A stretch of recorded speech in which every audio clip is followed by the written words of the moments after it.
get a driveway. All the guys getting out. I'm like the last before the last. After the last one, I'm finna get out, bro. So Blood Money already out. He didn't ride with us. He pulling up in his own traffic, bro. On Steve Green. He pull up, he see Top in a van. Top don't even get a chance to get out. I don't even get a chance to get out there. Folks walk clean up to the van. Peek in a van door. He slapped the door like, hey, bro, what my watch at? I swear to God, I'm gonna be 100 with y'all. Top seen Blood pull up, bro. He had the watch on. He tell me, like, bro, he take the watch off, put it in his pocket on my son's life. He take it off, put it in his pocket. Yes, that's right. He take the watch off, put it in his pocket on my son's life. I could drop dead right now. He put it in his pocket. Right before Blood walked up to the Vino on Steve. Blood walked right up to the Vino. Oh, watch. Ooh. Folks, mercy, man. Oh, I left that. What? I'm just like, I'm gonna never say nothing. I'm listening to the dialogue, folks, and I'm just so hurt and shocked in my head. Like, my head getting up, folks, because I just seen you take this off and slide it in your pocket, and you just said, oh, he been walk up talking about this watch. And on folk grade, like, you real loud, like, just mercy, you ain't had this man watch, you had it on folk grade. I'm dead. I'm on this real. According to Tate, this rift will eventually be solved and the two would go back to being cool, but coming into March, things would suddenly go all the way left, as Chief Keef's childhood friends from O-Block would suddenly join in on dissing him on social media. On March the 25th, Boss Top would make several ominous tweets saying how someone was no longer part of the gang, as well as telling them to pick a side, and announcing that O-Block, the real O-Block as he would specify, would get into it with anyone. This tweet interestingly getting an approval from both Lil Durk and the young King Von, who had been a close friend of Chief Keef's since a very young age. And Keef would still post Von numerous times on his social media, even after blowing up as a rapper in 2012. Although it seemed that as time passed, Keef had less and less time for many of his old friends from O-Block, including Von, who would often keep tweeting at Keef without a response. According to later rumors, the real breaking point between O-Block and Keef came when an O-Block member known as Trey 5 was locked up, and once again, Keef's money was allegedly expected to cover the bail. However, as 600 member Tay Capone would later explain, Keef allegedly kept promising to send the money, but never followed through. And eventually, the O-Block members grew so frustrated that they decided to teach him a lesson. They came to him about bonding out fives. They came to him about bonding out one of the guys, and Sosa was like, you know, he not spending them, but he just telling them, like, I got you. You know what I'm saying? We gonna, you know, Trey 5 was a nigga from O-Block. He was fighting a charge. He had bond. I think his bond was like 10K, 7,500 or something they was trying to get from Sosa. And Sosa had been, I guess, to them, spending them about it. You know what I'm saying? Like, whatever bond money or whatever they was going to do for 5, they wanted from Sosa. They felt like Sosa was spending them. So they felt like they gave him enough time to act on what the situation or whatever. And then once they felt like he was just going to keep spending them or lying to them, they felt like they had enough time, or they felt like they had enough aggression built up in the situation to just act. You know, sometime during the late night and early morning following Boss Top's ominous tweets, there would be a shooting at Chief Keef's manager's house, which would leave one person injured. So Chief Keef got mixed up in a shooting near Chicago, and his Instagram account does not help him at all. Hey, this is Gary. So, Chief Keef got caught up in a shooting near his home in Chicago. Now, we're told by Chief's people that he was not the shooter, definitely was not the victim, wasn't involved. They're just saying that he was present at the time, but the police out there are issuing a press release in relation to Chief being there during the shooting. We do know that one victim has been taken to the hospital right now. There has been no arrest made or anything, but Chief Keef is not doing the best job social media-wise for his innocence in anything, because 2 days before the shooting, this is on Monday, he Instagrammed all these photos of himself holding up guns. It looks like he's got some sort of an Uzi. His buddy's holding an AK-47. He had a little stash of guns and money. The caption read, "Another situation already."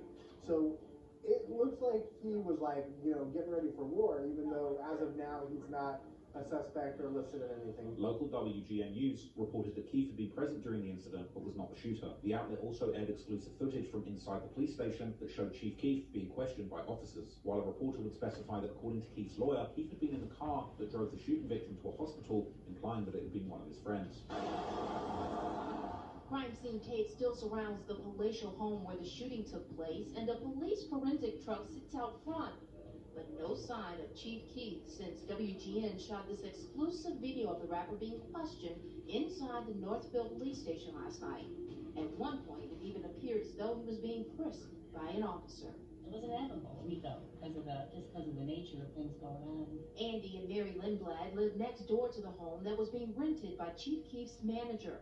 The Lindblads say they heard a lot of commotion coming from the home as late as 10 or 11 o'clock the night before. It's a lot of doors slamming and, the lights moving around the parking area and that. Northville police say someone was shot in the home in the 800 block of North Hack Road and was driven to Skokie Hospital.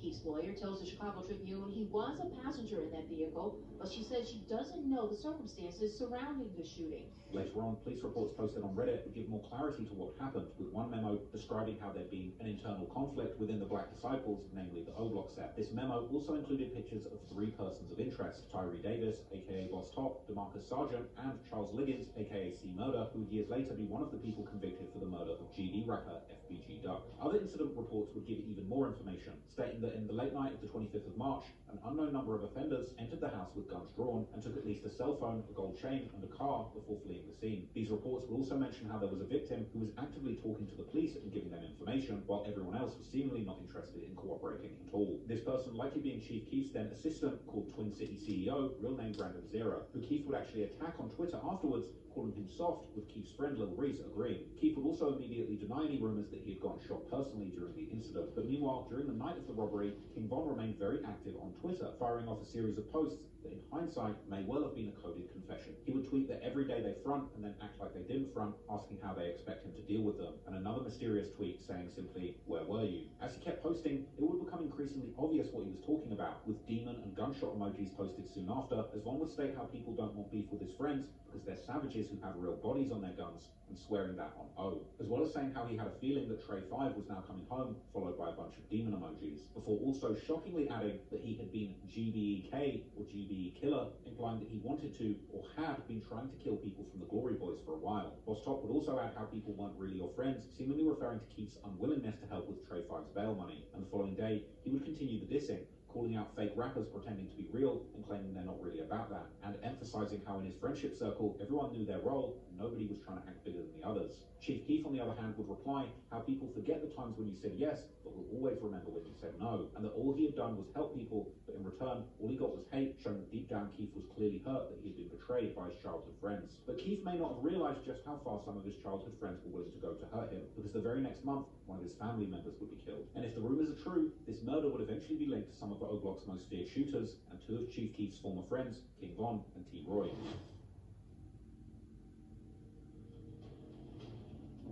In 2014, a person affiliated with Chief Keef's Glow Gang crew would begin to get some major push for his career, this being Chief Keef's cousin, known as Blood Money or Big Glow, real name Mario Hetz. In March 2014, Blood Money would get an important boost for his career as he featured on Keef's comeback single, F Rehab, which he would release after literally completing a court-ordered rehab in California. After this, Blood Money reportedly signed a major deal in Los Angeles, likely as an artist under Chief Keef's Glow Gang imprint, which operated under Interscope, and following the signing, he returned to Chicago to spend some well-earned time with his family. But then, on the 9th of April 2014, at around 9:30 p.m., Blood Money was outside with his cousin on the 5600 block of South Elizabeth Street on the west side of Chicago, when someone would open fire on them, injuring the cousin and killing Blood Money. The killing was covered by DJ Academics in his War in Chirac series, presented in the provocative style that made him infamous in Chicago. His manager said his signing bonus was $50,000, which he spent on his family, bills, and a car.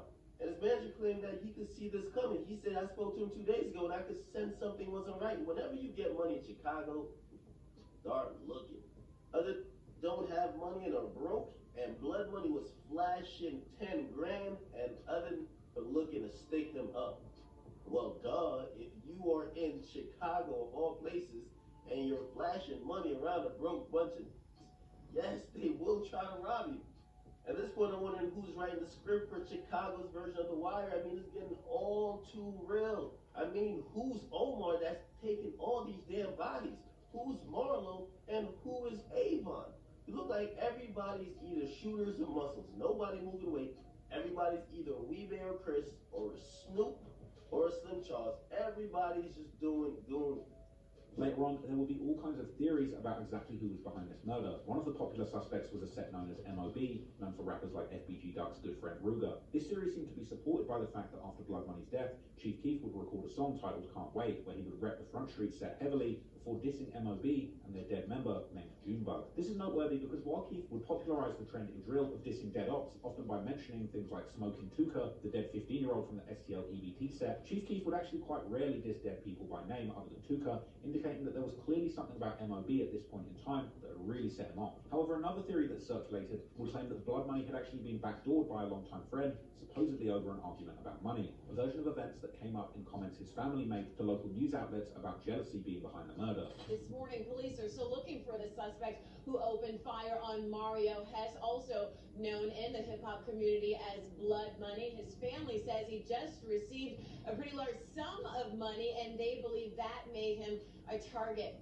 Around 9:30 last night, relatives say Mario Hess was standing outside of his aunt's home on the 5600 block of South Elizabeth when a man approached and opened fire, hitting Hess at least 10 times in the stomach.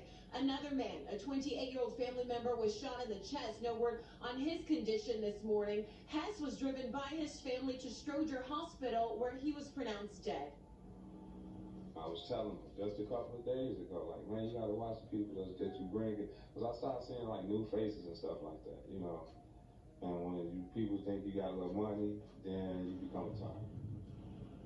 Well, according to his manager, he just signed a record deal by Interscope Records about 2 weeks ago, and he was excited about releasing an album.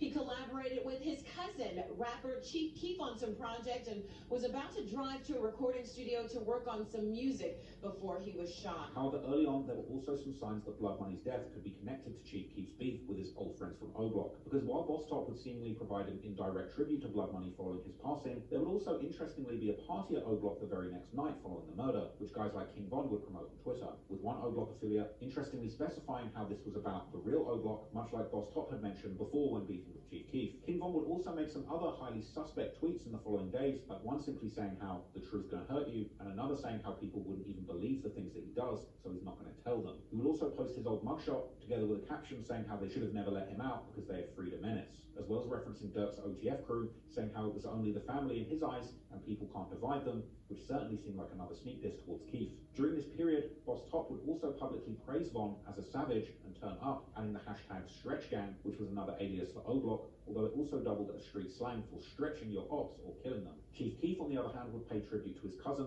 by starting a new name for his crew, the Blood Gang, which would eventually be adopted by members of Front Street, the hood that Blood Money was from, who would also begin to call their set the Blood Gang too. Keef would also interestingly tweet, "We are Front Street," before adding, "and Real 300, this being an obvious diss towards Lil Durk and his Lamron set that had been the inventors of the 300 nickname. He would also throw shade at his old friends from O-Block by tweeting how he'd been trying to show his friends how to live and become rich, but his friends were just too jealous and in their feelings to learn from him. Meanwhile, King Von would keep making some suspicious tweets, which seemed to be subliminal messages straight to Chief Keef, or Sosa as he's also known by. The most ominous tweet including Blood Money's lyrics from his song F Rehab with Keef, a move that many interpreted as a subliminal diss aimed at Chief Keef and Blood Money, particularly as Von would openly recognise that he was now beefing with Glow Gang, replying laughing emojis to people claiming that GBE would hurt him. And this wouldn't be the only time that Von appeared to post subliminal shots, because only a week later, he would tweet how fame changes people, but real ones stay the same, adding that he could never switch on his guys. He then added RIP Big Glow, aka Blood Money, a tribute that in this context stood out as less likely to be sincere and yet another veiled diss. But if that wasn't questionable enough, a few days later, Von would shout out Boss Top, the person who had arguably started the beef between Chief Keef and O-Block, before literally saying in the hashtag